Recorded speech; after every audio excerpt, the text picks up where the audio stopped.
Um, on my side for the updates is the DUA disaster unemployment assistance is open for anybody that needs unemployment if they're self-employed or if they don't qualify for regular UI. So that application deadline is September 25th. And then once that passes, then you cannot apply.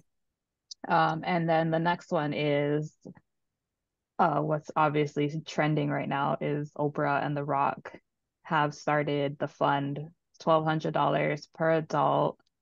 There's a lot of conspiracy in the comments, but everybody that's getting the $1,200, they're not in the comments complaining. So they're thankful, they're grateful.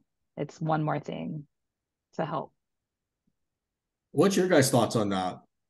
Like on what they're doing in raising to go directly to the community. Well, I mean, what Chemo was saying last week was like, what's the one organization that stands out where we can donate money to? Because we have people that want to donate money. And I was just like, well, none really, because they don't have like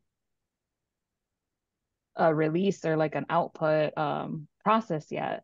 So like, people are donating money and we don't know where it's going. We don't know when it's going to get to the people. We don't know what it's for, like what the rules are going to be.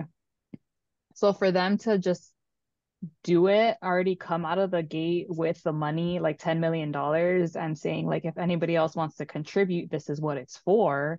And like they already have the process set up. I don't see, that's something that I'm grateful for. Yeah. Yeah. Anybody else? Yeah, I mean, I agree. I agree. I'm wondering how did they come out with how they're gonna disperse Yeah. or where it's gonna, yeah. Oh, I Yeah. gotta catch So up on that, man. yeah, they have a website set. As soon as they announced it, they already had their website set up where people can go apply. All they have to do is show ID and proof of residency that they lived in the affected area, because there is Pilau people that are gonna try to apply for this that don't live in those areas. And then, of course, everybody's outburst is, oh, well, everybody lost everything in the fire, but every one of those statements can be found online. And if they don't have a utility bill, they're taking bank statements if as long as the address is showing Lahaina, Kula, or one of the affected areas. So Gotcha. because that's the bank account, they're gonna do a direct deposit. So if you're using that account, might as well just submit the statement. So yeah, there's workaround. Well, thank you so much, Um, Annabelle, and for all the information that you share on your page.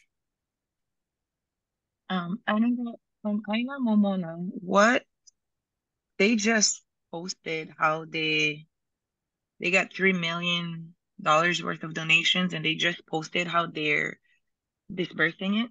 Do you know? I think they had their website, the Aina Momona main website, had a link for donations directly to them, right?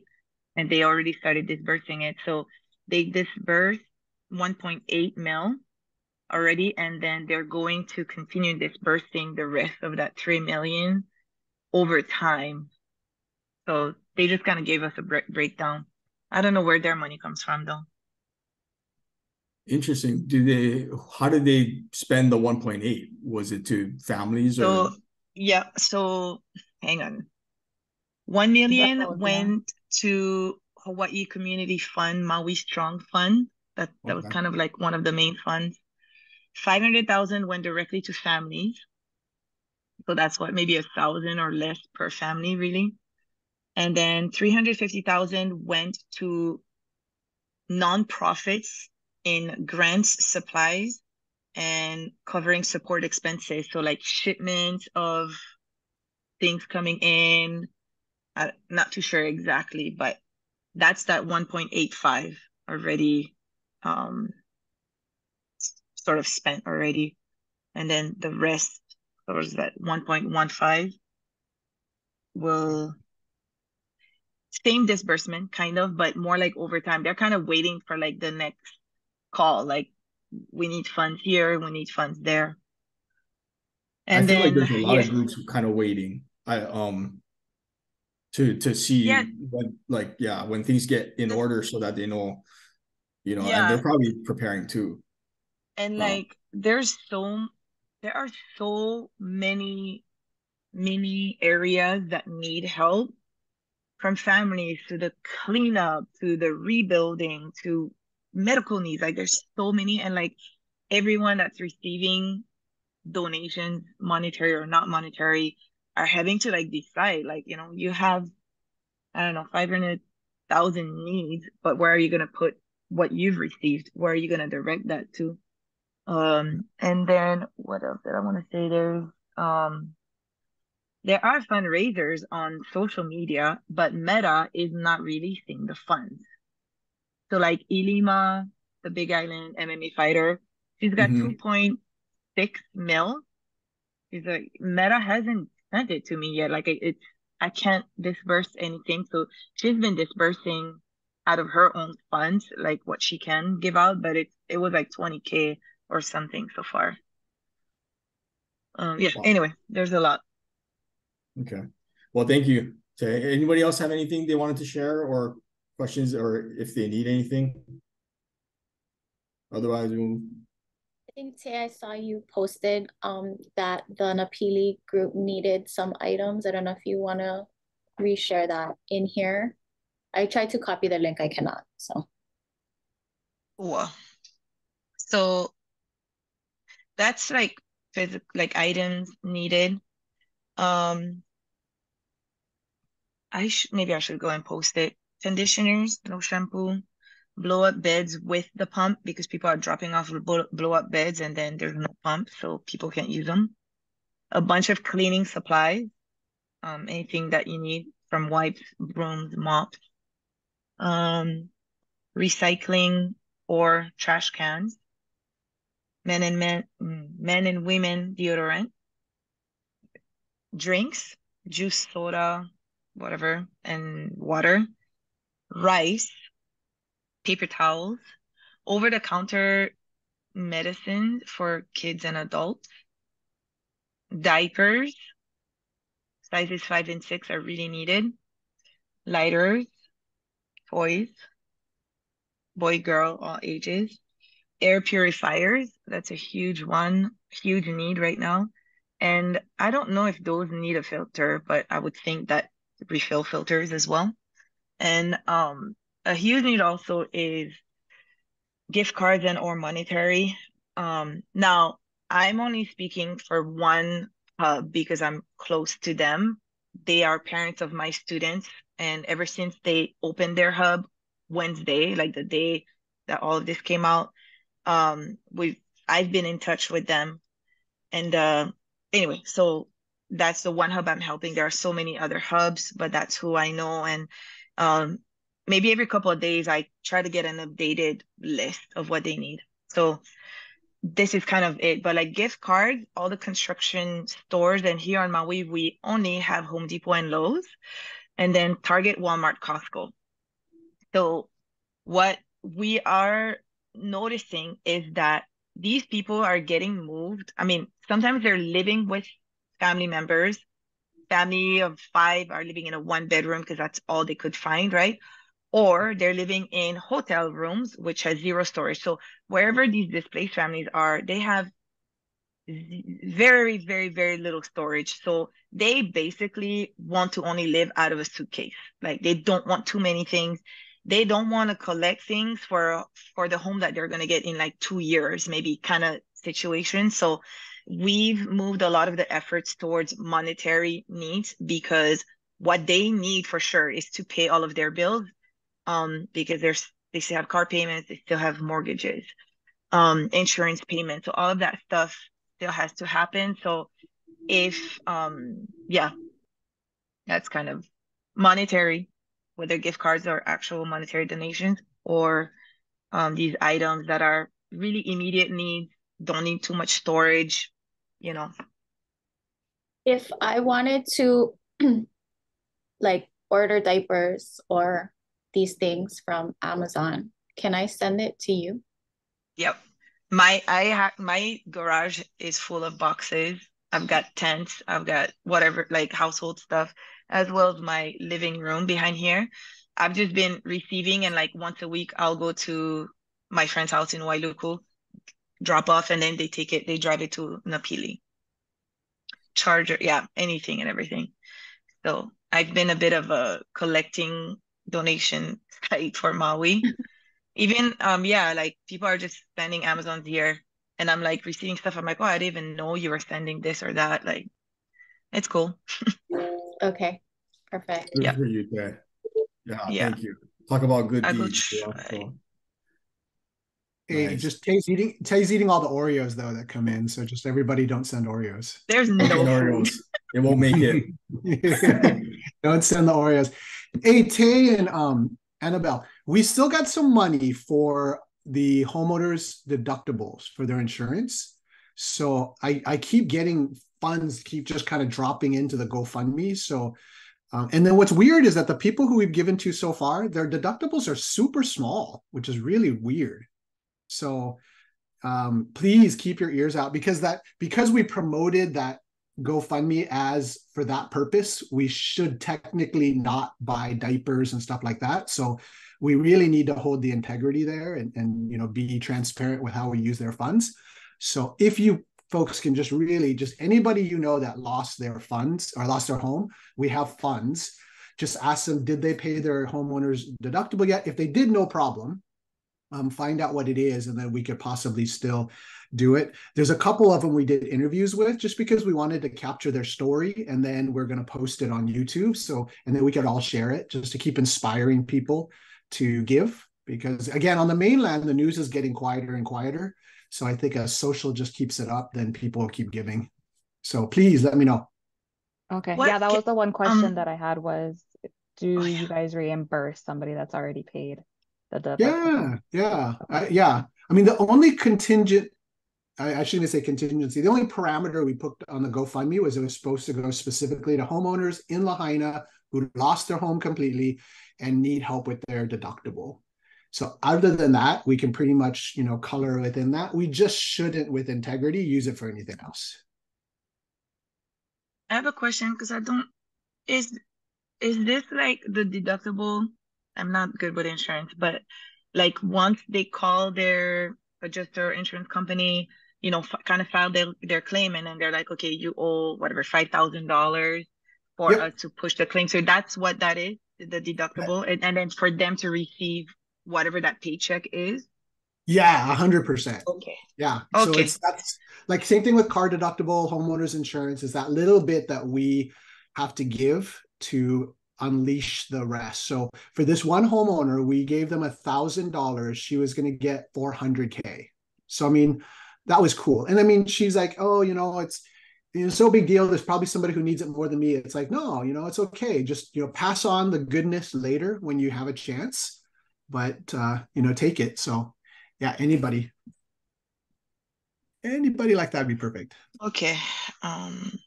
Because I definitely just within my dance school, I think I have 5 families for sure that I can think of right now. 5 families lost their homes, so I'm gonna go. But that's homeowners, so I gotta make sure it's not they weren't renting. It was their home. Okay. All right. Yeah, Thank you. home. Yeah, that'd be awesome. And if Primary we end up residence. with more people on the list, then it's just cool. We'll just go out and try to raise more money. I want to share something for private lenders in here. I just heard yesterday from one of my not my personal private lenders, but they're friends of mine. They were in first position on a home that burnt in Lahaina. They like fully funded the deal.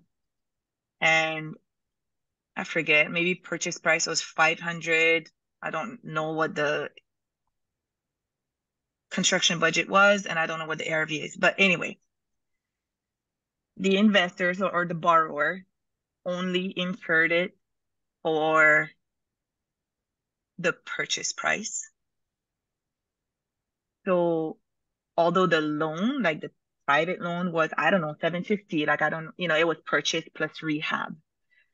So I just ran into that PML yesterday and he was kind of explaining it to me and I'm like, oh shoot, how does that work? And I, from working with HMLs, we insure up to the ARV. We don't insure just purchase and rehab. So all borrowers in here, if you're only using PML, insure the ARV amount and not like and not just the purchase price. Like, I don't know, I was kind of bummed for my friends that are PML. I don't know how that's gonna work for them, but we're talking close to $1 million of money out, and I don't know how much they're gonna get back. So putting that out there before I forget. Oh, that's awesome. You know, Tay, that's actually a good lesson the other way too. For those of us who are private money lenders, we should probably request from those who are lending to a copy of their certificate of insurance to make sure we're covered in the event of a fire or earthquake. Like, we never think about that. We just assume everything's going to go well in life, you know, but you're totally right. There's so many ways in which Yeah. a deal can go bad. I personally have done a couple of deals where it was all PML funded.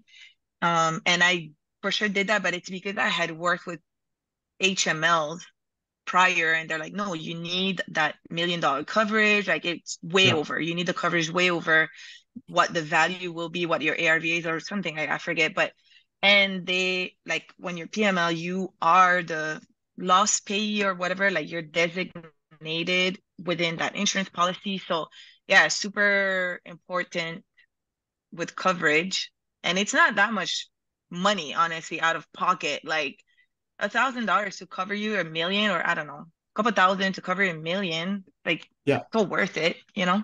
so worth it. So worth it. You might find some insurance agents, because when we first started to have to insure for the full amount of the loan, the insurance agent was like, well, we can't insure land, which that includes, right? It includes the building and the land. But I think we just had to keep pushing it, and he eventually was able to do it. So if that happens, it is possible, is my point. Yeah, and it's honestly it's you have to get insurance, and not just to protect the asset, but to protect your investors, but also you use it when you're raising capital.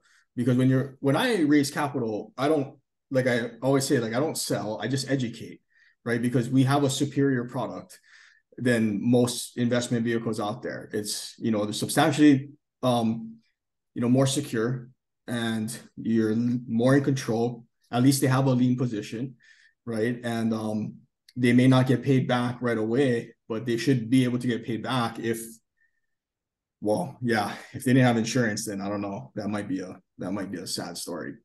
But that's why we have to, make sure that you're on for the insurance too. That's why when you go for hard money or institutional capital, then they require that, like, Tay was saying, because for this very reason, but when I'm raising capital, you use that, right? It's like, this is why it's a lot more secure investing as a private lender against real estate, because, investing comes down to answering two questions, no matter what you're investing in. So what's my risk? What's my return? Right. And you make your decision based on those answers. Right. And so what's your return? Well, that's easy. Whatever you're promising to return, 10, 12% annually, right? That's substantially higher than what most people are getting right now. So that's an easy question to answer. But the hard one is, what's my risk, right? Where's my security in this? And so the way I always explain is that there's risk in any investment, right? And if you ever are pitched a risk-free investment, then it's probably, a scam, so, because nothing's guaranteed, and you can invest. I'm sure that was a very secure deal that they were investing in Maui at the time, in Lahaina, and then nobody could have predicted what happened, and now their money's at risk, right? So there's always risk, even if you have first position. So my point is that what I use it for is to help with raising money, because you want to let them know that your potential investor, you want to let them know that, one, they get 4 basic documents, at least from us, right? You get the promissory note and the mortgage, which secures the money against the asset as their collateral, right? And then we also get insurance, property insurance and title insurance, which secures the asset to which your money is collateralized on, right? So that there's a lot of security there in a tangible asset. So at least she still has a first position lien against the property, even though it's just land, right? She might have to, or he or she might have to wait it out until Lahaina's built back, until the value of that property is, enough to at least recoup some of her investment. But it's going to be a while. But that's why, we need insurance, and we should use that when we're raising capital, when we're educating out there why investing as a private lender with us against real estate is a lot more secure, because we do get insurance. It is tangible collateral that you have, and you're more in control, right? Most likely, if they're investing in Amazon, they don't have Jeff Bezos' phone number. They don't know where he lives. They, like where they invest with us, all of our investors have our phone numbers. They know where I live. They know where our office is. We're not going anywhere. So there's security in that too, right? There's peace of mind in that too. So you have to really put yourself in the private lender's seat and check all those boxes for them. They're going to be asking, okay, what type of return am I going to get? For how long? What's the terms? What's my security, right? And if they're not asking those questions, that means they're very new. So we definitely have to educate them. So you're going to have, we're going to have insurance on the property. If you want your name on that policy, we can do that, right? And this is a good reminder, and thank you, Tay, for sharing that. Actually, never thought of that, and I hope they get, at least a portion of that investment back. But yeah, so that insurance is we need that, whether you're the borrower or the investor, right? So messy. What a messy situation. Harmony, are you trying to talk? Yeah, sorry. Zasha, we're playing with stuff, so it messed up my mic for a second. Okay. The other thing is, because we also do money lending in Utah, but one of the things that we've learned, that's the thing that we don't move into deals without the insurance and all of those added securities, but is understanding which states are judicial and non-judicial and all of that kind of stuff, because that makes a huge difference as well. So initially we just started only in Utah and wouldn't do it anywhere else, but now we've moved into other states. And even if it is a judicial state, just kind of trying to be tactical, as tactical as you can be for your securities and all of that. But those are huge. I heard of so many, even before this, like so many other deals that have gone just left. And it's not because of anyone purposely doing anything. It's just not having those securities in place. And it, it's just, at the end of the day, it's business. So having all of that is just a huge reminder. It's something that you want to make sure everybody's on the same page for and protecting themselves. Absolutely. Yeah, it's important, especially if you're lending, because lending has regulations, even in the private lending space.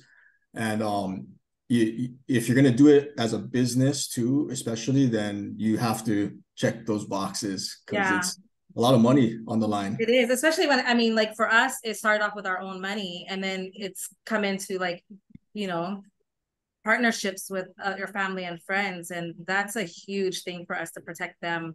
I definitely will always make sure my husband and I are making sure they get paid out first, but knock on wood, we've always been good. But yeah, you just don't want to mess with other people's money. So that added security regardless. Absolutely. You're going into a deal, whatever.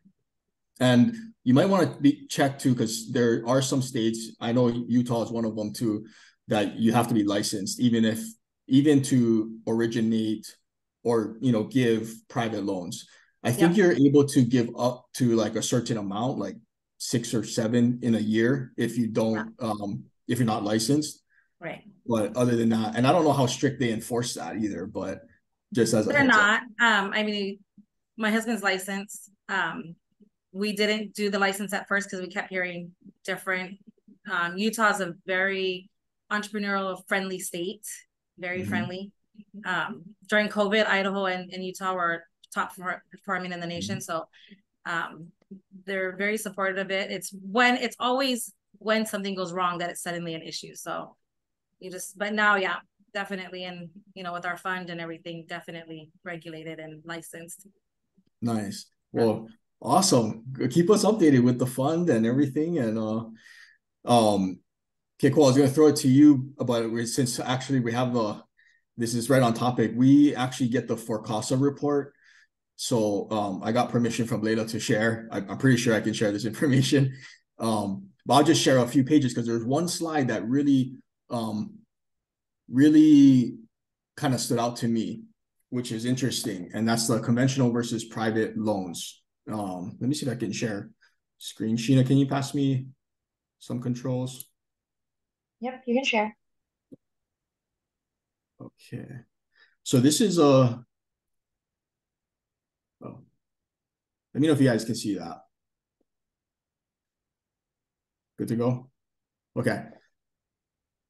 So this is for Casa.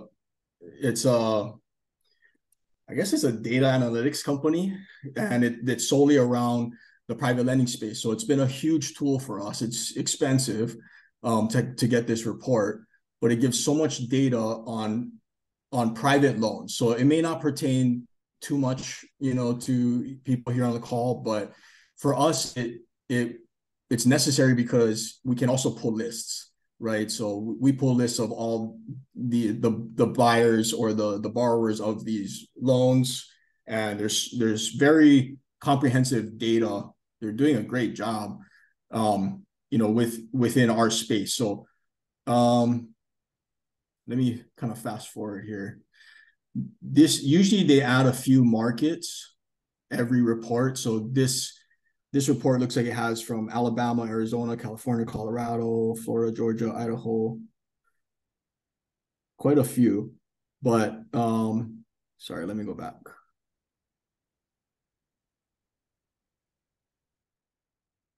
So these are private lender mortgages by state with, like, I guess you could say Texas and Florida with the most volume, which makes sense. This is only like the second time I'm going through this report too, so sorry if it's a little raw. The volume is down a lot in some markets. I know some people are in Pittsburgh, Kansas City. I don't know about Cincinnati, if anybody's on, but kind of looks like Kansas City's volume has been going down. When they say market share, it's change in private lending mortgages compared to like conventional. So this is the chart that was interesting to me, was how much conventional versus non-conventional loans have kind of evened out recently.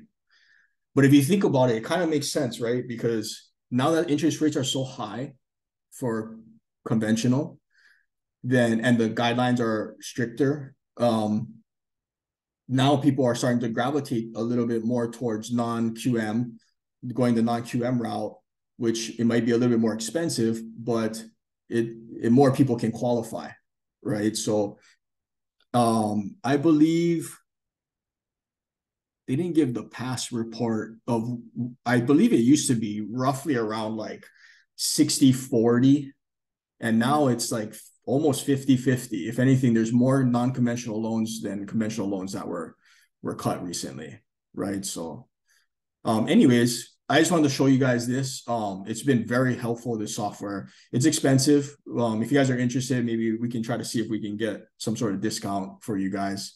But it's for Casa. We get this, like, I think once a month. Layla, how often we get this report? I feel like once a month. Every month. Yeah. It changes markets each month. Yeah. And they're all business purpose loans, private loans. So you have to kind of read between the lines and try to understand, what is this data? How does this data relate to what we're doing? But it's very powerful. It helps us make decisions, helps us get business as well. So just wanted to share that with you guys, that it looks like the market is seeing other options than their typical conventional loans, right? So all right. We kind of skipped Lee's Needs and Good Deeds, but okay, cool. I'll toss it to you, Ra. You want to take us through?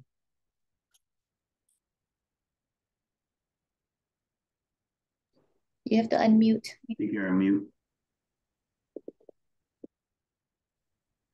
Yeah, unmuting's probably helpful.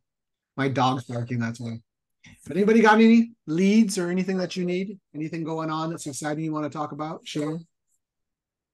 I do. Yeah. Hey, own it. I got 3, what is it? Leads, needs, good. I have 3 good deeds I want to share. Solid. One, we had an event earlier this week. Kamwa Tristan had put on another monthly Deals in the Law, and it was at one of our projects that we had. But I want to say thank you to the Maui crew that literally came out. It was Tereva, Annabelle, Harmony, Zasha, and they also brought somebody who was directly affected by the fire and their family. It was a very touching story. It was Ethan Kaleopu. So I want to just highlight them for taking their time and coming down and sharing their heart to the rest of the real estate community here on Oahu. It was very powerful. I mean, it's one thing to be on Zoom or hearing the stories online, but the energy that was there in person, it was amazing. It was chicken skin. It was heartfelt, super sad, but joyful at the same time.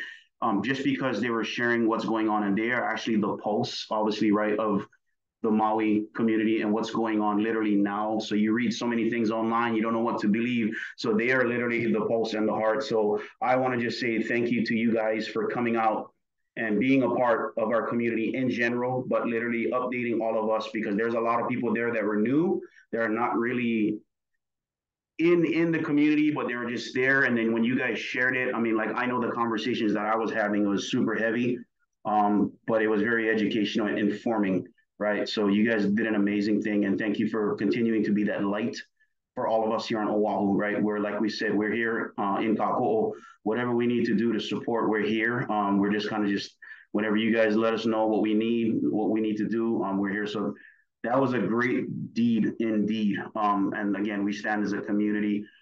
So thank you. Wanted to shed light on you guys for that. The second good deed I wanted to share was to Keiko and Coffee Talk. When I registered for this thing last minute, I was late, but 152 episodes, guys. Holy shit. That is amazing. I don't know if you guys know how many episodes that is, but I want to thank Corey, Kekoa, Layla, Alex, all of the Keiko guys behind the scenes.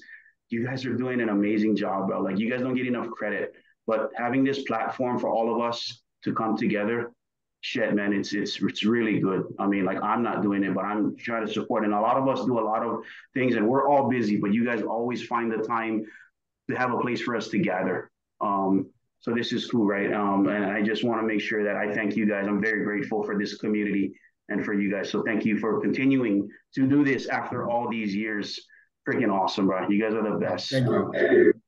And yeah, I mean, I think the last one really wasn't a big deal. That was the really ones that would touch my heart. And I just felt that it's very necessary to show that we get into this grind of keep doing the same thing. But like, man, these are the things that beyond the money, beyond all of the things, that's what really counts. That's that emotional paycheck for me. So thank you guys. On the last thing, really, I want to just share with you guys, for you guys are fix and flippers, or if you guys are investors in general, just remember that this is long weekend, Labor Day. So I always take advantage of these weekends when it comes to fixing and flipping and when it comes to major appliances. So if you guys are not in the know, if you buy your major appliances through Best Buy, like me, they have bundle packages, and it's the 4, right? It's refrigerators, stoves, ranges, basically, OTR, which is a microwave, and a dishwasher. Those bundle packages through them, not even including if you're a Member Plus or a Total Tech member, is $2,500. $2,500 for all those packages, guys. I mean, that's a steal in my opinion. So I buy bulk. So normally it's like Labor Day, Independence Day, Memorial Day, President's Day, but like this one is like up to 40% off, not even including whatever discounts you can get. So take advantage of it. In fact, I should probably do a post about that, but I just wanted to share within our community that, yeah, you guys should jump on those deals. So thank you guys. That's what I just wanted to share with you. Huge. I forgot about that. Thank you, Keone. Oh, and thank you for those kind words, bro. You mean everything. Thanks, Keone. Keone's the best. Can you just come on once a week just to make us all feel good, bro? But you guys gotta follow Keone. Your content is great, bro. And yes, I love following Keone. He's fun to watch. He inspires me. I stopped doing posts because I can't keep up with him. Bro, you had a couple that just had me rolling. I forget which one it was. I'm gonna find them. I'll try to find them and share them. After, man, I'm telling you, bro, we all gotta laugh, bro. I'm big on that. Susie soul for me. Yeah. We take ourselves too seriously, man. Come on now. Yeah. Well, thanks, bro. It's true. And Keone, thanks for the encouragement on Coffee Talk. It's funny, Cordy and I, to be totally honest, just this morning we're on a call and we're like, man, these Coffee Talks are a lot of work and it takes time, and we don't put a ton of prep time because the community, all of you come on and add the value and really collaborate, and that's what's fun. But still, yeah, it's a couple hours of our day, and it's early on a Friday morning for everybody in Hawaii. For us on the mainland here in the Seattle area, it's smack in the middle of the day. So whatever you're doing, you have to like cease momentum and pause and sit, which, for someone who's ADHD like me, like stopping the bus once it's flying is so hard. But, we do it because of all of you and just the fact that you all keep showing up. And we just kind of said, if people keep showing up, we're going to keep showing up. And we also want to continue to figure out a way to keep adding value. So if any of you have any ideas, Corey and I are going to do a strategic session next week just to kind of think through a lot of things in light of the market and the economy and just our businesses. But one of the key things is Coffee Talk. We don't want to get rid of it by any means, but we really want to make it so valuable that not only you folks find that it's a great use of your time, but we realize that all of you are also stopping the momentum of your day and sitting and listening or contributing. So if you have any crazy ideas, like it could be anything, in terms of how we can format this, so it's really, really valuable. I think it's time for us to reinvent, and we love the leads, needs, and good deeds, and we talk about relevant stuff, and we can keep going on that if everybody feels like that's super relevant for everybody and valuable. But yeah, we're here to serve. This isn't about us. So please, Keone, you couldn't have had a more timely segue into us really thinking it through. So, and we didn't pay you to say that. So that was completely God inspired, man. You're amazing. Yeah. Sometimes words can just move anything, so, and those are, yeah. Thank you, Keone. I have a need. Hi, Ann. Yay! Hi, it's me.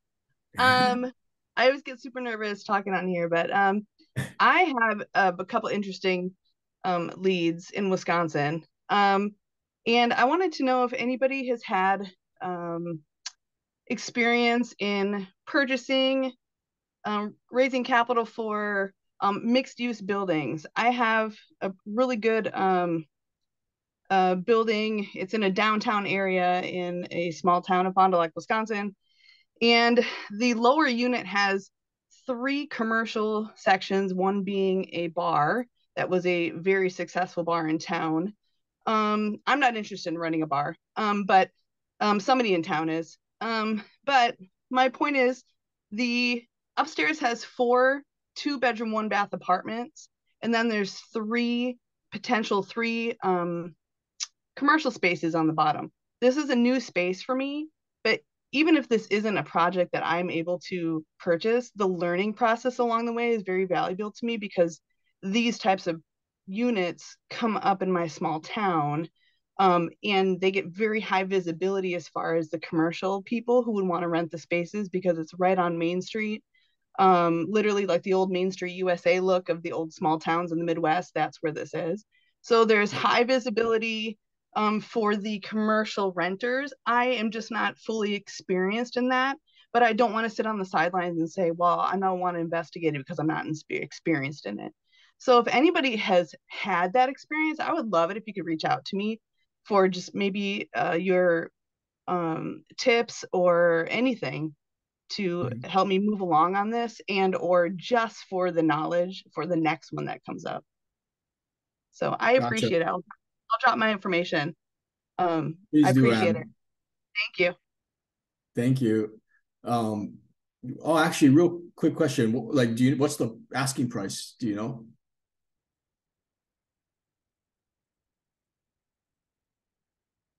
Okay, sorry, I muted myself. So yeah, I actually had a phone call this morning with a commercial business lender in town who knows the market. So that was helpful. I got some good information from him. So the asking price on it is 300,000. And 300,000. That's it. yeah, For a 300,000. If I if I were four to, two-bed, one bath, it's and four. So then let me, if you don't mind, I can read the email. He just responded before I logged on as to what his valuation ballpark guesstimation, if you will, on the units upstairs. He said you could probably put about 40 to 50 grand per unit value on the apartments upstairs. maybe And if we then can just pull out the major points like purchase price, renovation, if any. Does he have a rent roll already? there is no rent roll. The apartments haven't been used for apartments in years. Oh, So whoever owned this building was just solely making the money off of the bar. Because the other 300,000 is so two, cheap. Is it? It must be just a cash flow market then, huh? Do prices appreciate much or no? I don't think so. You know, that's something I can ask Craig. He's the lender. He's the one that has really given me a lot of information just from the phone call this morning. Again, this is a new space for me. But the so purchase price is 300,000, or that's what they're asking. Who knows what we could come in under that. From the walkthrough that my boots on the ground guy did on video with me, and if I were to guesstimate right now, I would say 150 to go into it to include the bar downstairs. And then this is what Craig, the lender, said to me this morning on like a quick ballpark valuation. This is all coming up. Sorry, I turned everything off. But I did find out from other bar owners in town what I could even ask for rent for the bar. By the way, this building comes with a liquor license.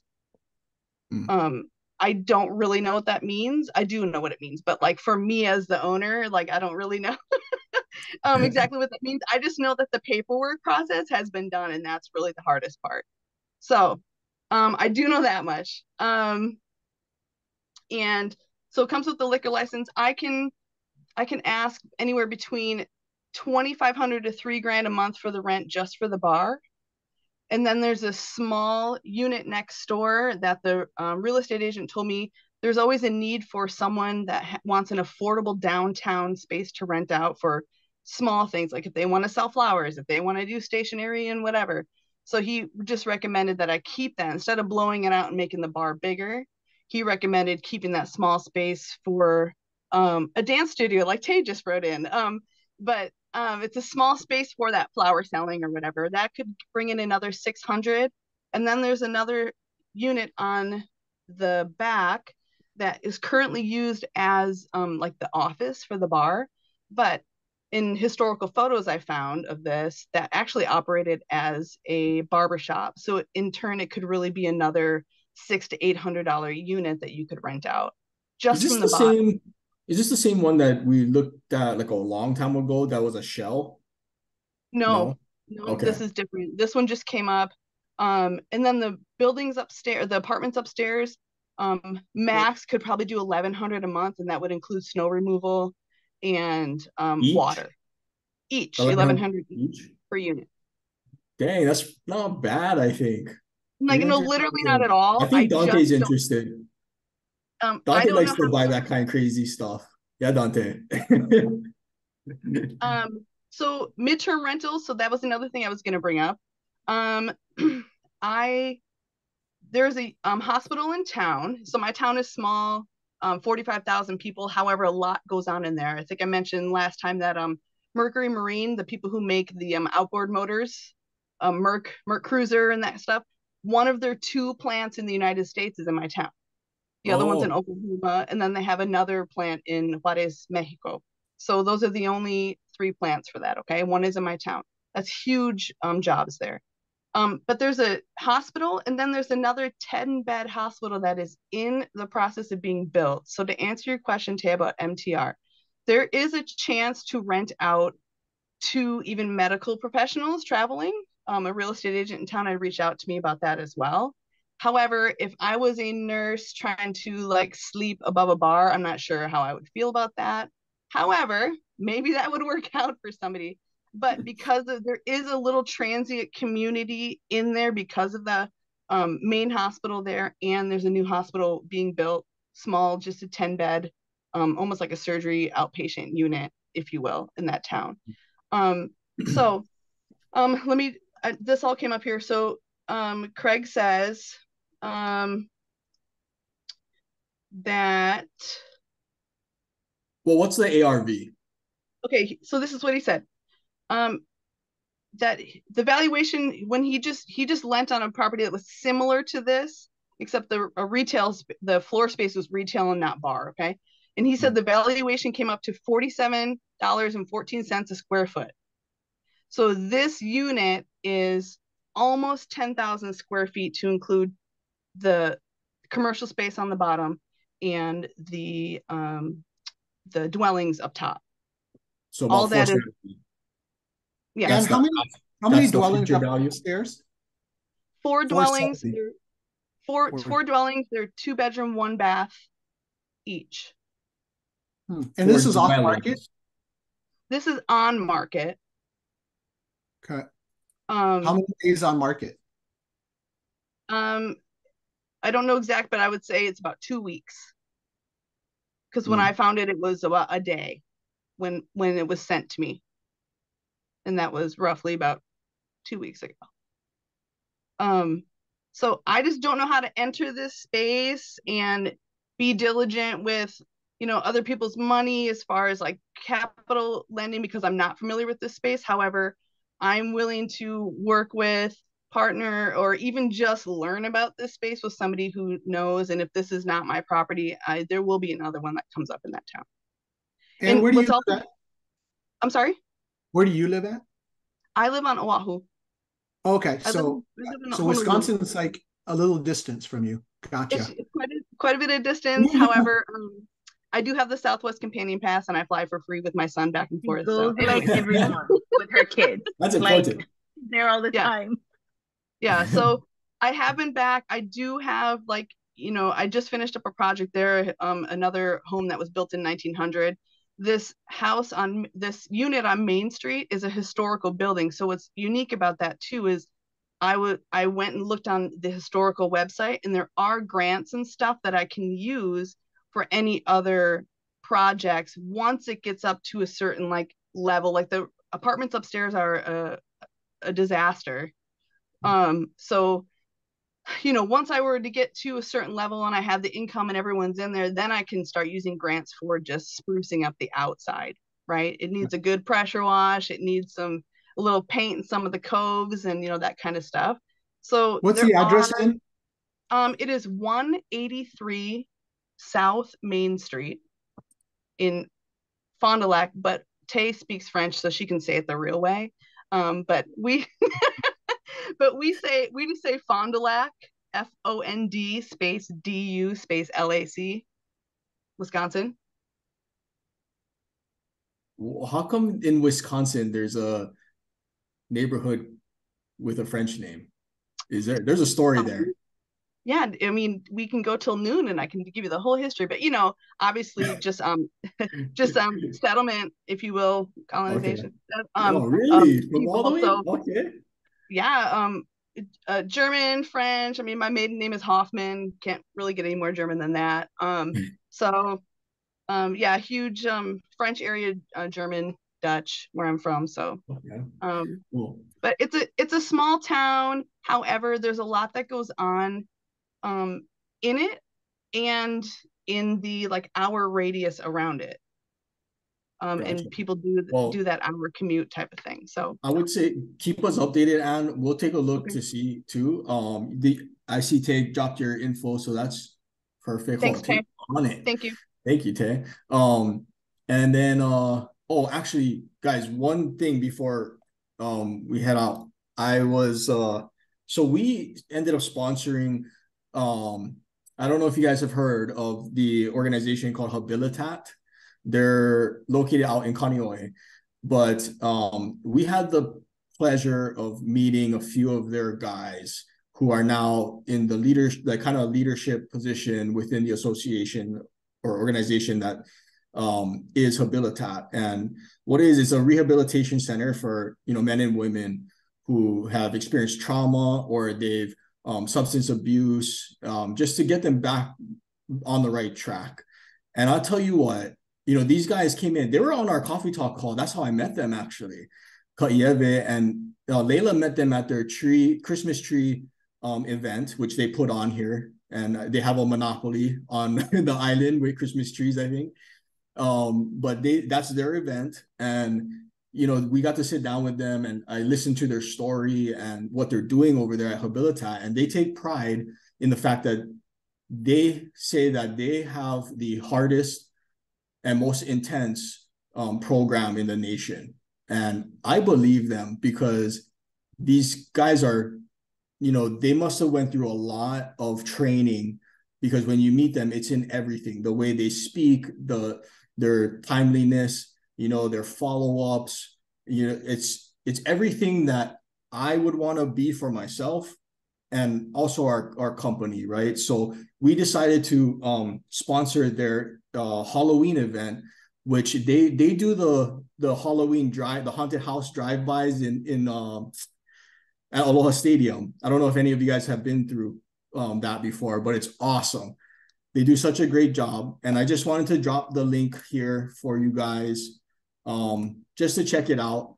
And if it's starting in October 6th, I believe is the first night, and then it's all the way till Halloween. So if you guys want to take the family or friends or go have a good time, feel free to go check them out. It's a great organization, and it's very inspiring to see what they go through. And there's so many lessons that I'm learning from them that we can pass on to our company and our teams and our friends and family. It's all principles and values that, we all sometimes we grow up without, and we have to learn in our adult lives. But, watching them, and hearing their stories is truly inspiring. So we support them and we sponsor them. They're going to build out, like, one of their scenes is going to be our set, like our office looking thing. So they went all out for us, man. And I hope you guys can go make it down there if you're on Oahu and go check it out. All right, guys. Kekua, you got anything else? Anybody else have anything else? Oh, it's Labor Day weekend. Everybody have a nice, long, enjoyable Labor Day weekend. Try to relax a little bit. Do something good for somebody.